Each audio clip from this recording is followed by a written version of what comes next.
The question today that we'll be addressing is one that a lot of patients have, which is it dangerous to have my joints cracked on a regular basis? Hey everyone, Dr. Nick here, family chiropractor, and the question we'll be addressing is it dangerous to have my joints cracked? Now, I think in order to answer that question, we need to address a couple of things.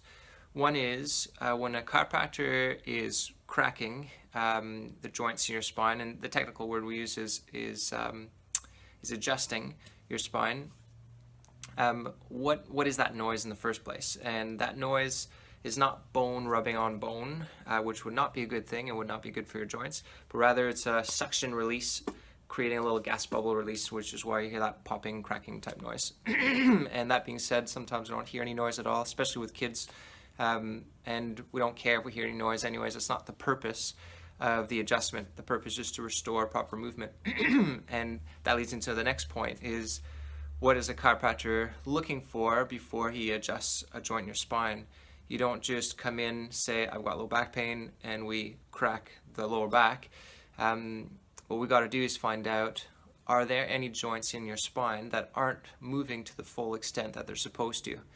And that joint, or those joints that aren't moving to the full extent that they're supposed to, those are the ones that the chiropractor needs to adjust to restore that proper movement.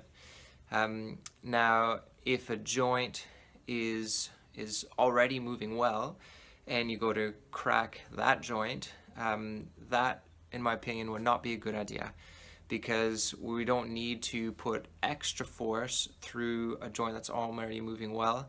We don't want that joint to become more mobile or hypermobile. What we want to do is only bring back a joint that's stuck, not moving the way it should, to a degree where it's moving like it is normally supposed to.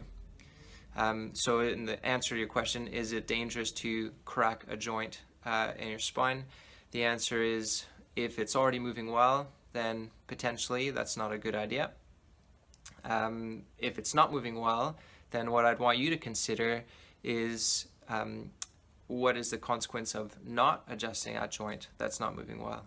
Remembering that when a joint is not moving well, there's a decrease in proprioception, which means awareness of your brain and your body communicating to each other.